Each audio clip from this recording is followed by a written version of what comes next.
Good morning, everyone. It's Robert from On My Turntable. Hope you made a great morning this morning. It is Friday morning. As always, coffee kind of morning. Cheers, everyone. Hope everyone's doing well.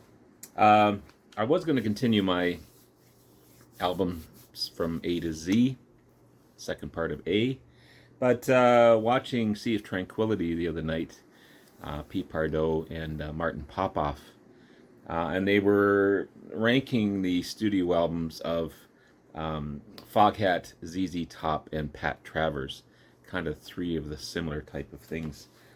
And they were showing Eliminator, and Pete Pardo said, "Love the album, but I never need to listen to it again." And I thought, yeah, you're right, you're right. So I'm gonna do my top 10 albums that I love, but I never need to listen to it again. And yes, Eliminator is going to be included. Not because I'm copying Sea of Tranquility, but it's part of it for sure. So I don't have Back in Black anymore. Actually, I traded it in because it was just overplayed. One I didn't want to listen to anymore. But next in line is AC/DC's Highway to Hell at number 10. And these are all these albums I love. All these albums I love. And I've listened to consistently, constantly, years and years and years and years and years. But I never need to listen to this one again. Their sixth studio album, 1979 release, produced by Mutt Lange. I think one of three produced by Mutt Lange. The last to feature Bon Scott, that he would pass away in 1980. And as they were in the middle of making Back in Black. Huge singles off of this one: Highway to Hell, Girls Got Rhythm, Touch Too Much. You've also got Walk All Over You, Beating Around the Bush, Shot Down in Flames, If You Want Blood, You've Got It. I mean, it's an amazing, amazing album. But I've heard it 1,000 million times. I will keep it. It's going to be part of my collection. But I never need to listen to it again. Ever.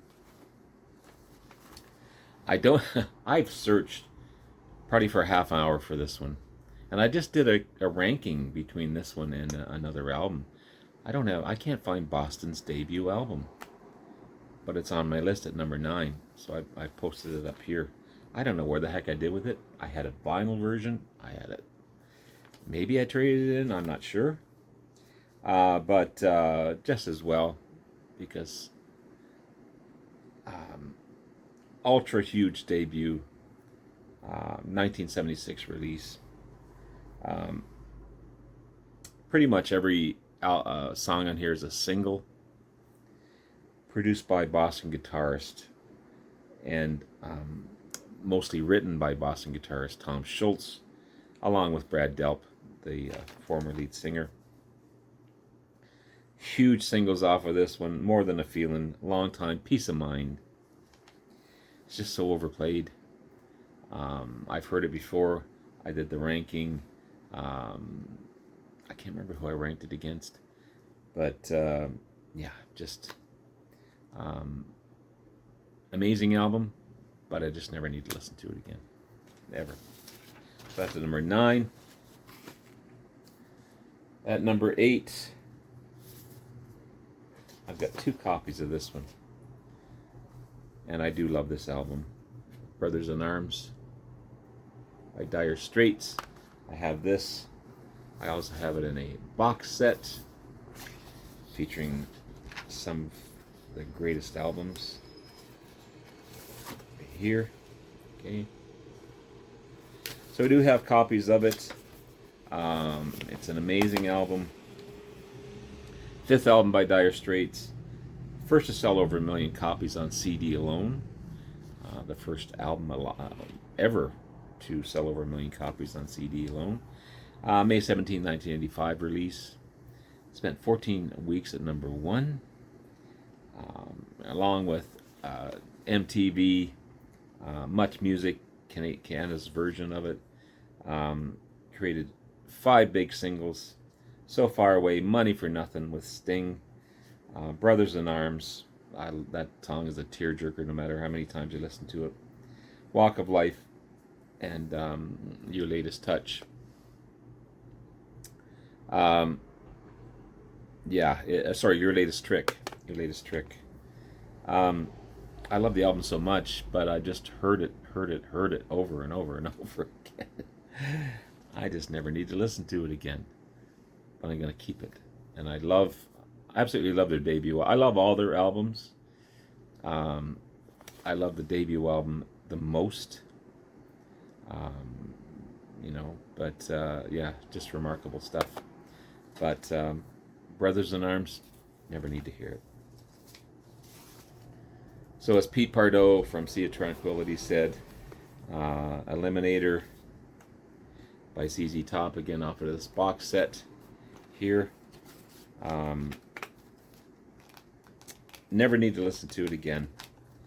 It is definitely overplayed. It's huge. Probably the most commercially successful album that ZZ Top put out. The 8th studio album, March 1983, all over MTV, 24/7. 4 big singles off the album: Give Me All Your Lovin', Sharp Dressed Man, TV Dinner, and the most successful single of theirs, Legs. So overplayed, so overwatched on MTV. I mean, I haven't watched MTV in probably 30 years, but yeah, it just needs to stay in the box set, stay hidden. I love the earlier stuff. I love their first album, Rio Grande Mud, Tres Hombres, Fandango, Teja, Deguelo. I don't like anything after Eliminator, like Afterburner and Recycler. There's a couple after that aren't too bad, but Eliminator, it's poppy. It's still some good stuff on there. I love it still, but I just never need to listen to it again. That's at number 7. At number 6, Supertramp, Breakfast in America. Another amazing album. If you notice, I'm pointing out most of the band's most successful albums, and the fact that they are well overplayed. And that's probably the main reason why I'm choosing these albums. But the 6th studio album, 1979 release, probably the most commercially successful album. 4 huge singles off it: The Logical Song, Goodbye Stranger, Take the Long Way Home, Breakfast in America. Nominated for Album of the Year in 1980. It's just a remarkable, remarkable album. But overplayed, overheard. I will definitely keep it because it's part of a band that I love, Supertramp, but I'll never need to listen to it again.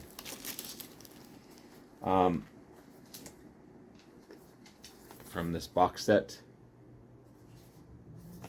and I could have chosen any one of these albums actually,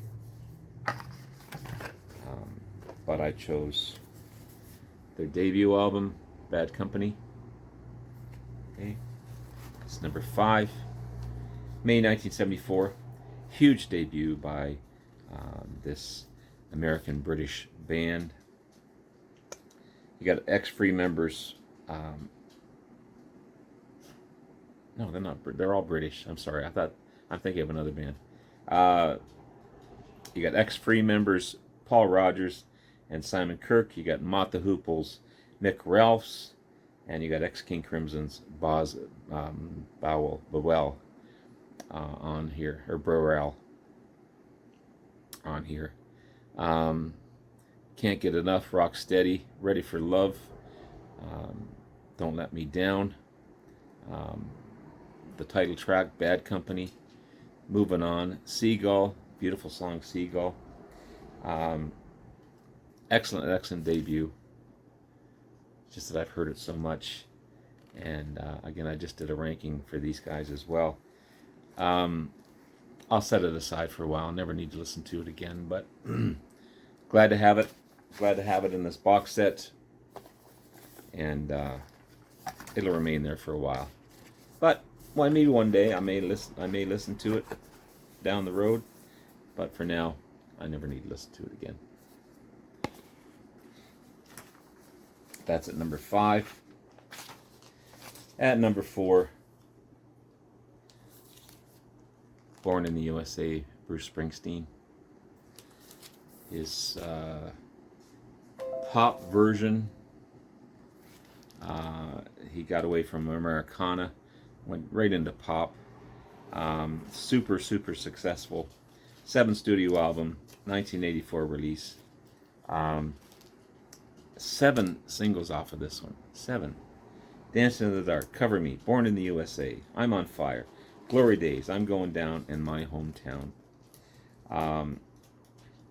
Excellent album. Just so overplayed that I've heard it.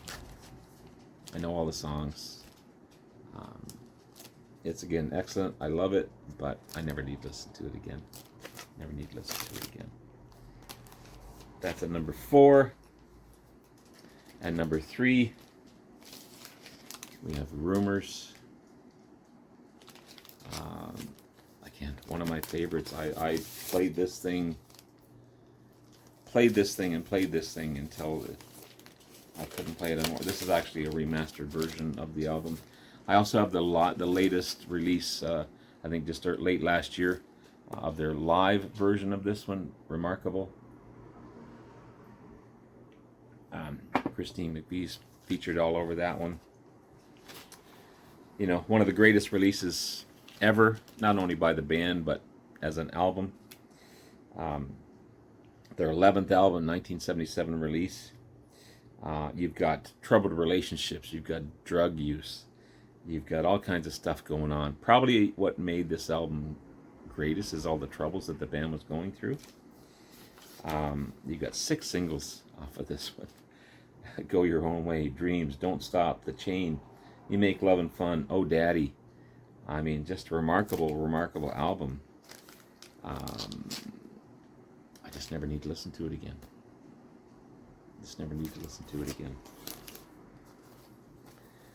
I feel bad saying that sometimes on some of these albums, because they are really good.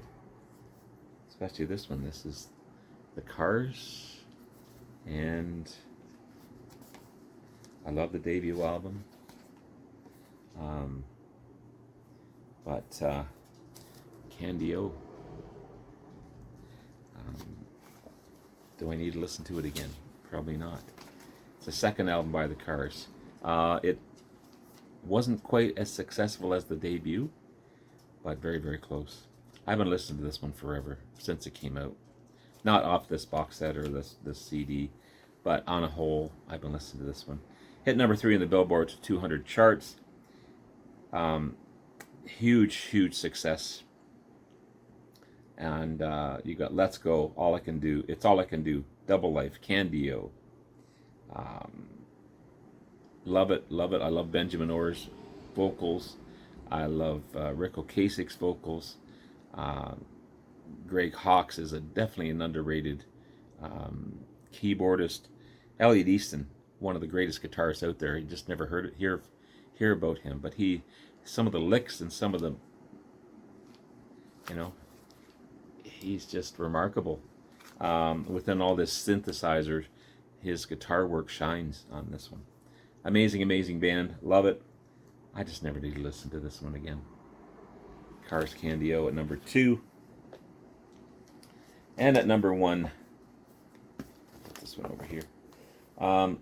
Off of this box set. Again, I'm featuring a lot of box sets and CDs today. I used to love this album. I think it was great. I used to love all their albums. But with the recent discovery and of Don Henley not actually singing during concerts, syncing,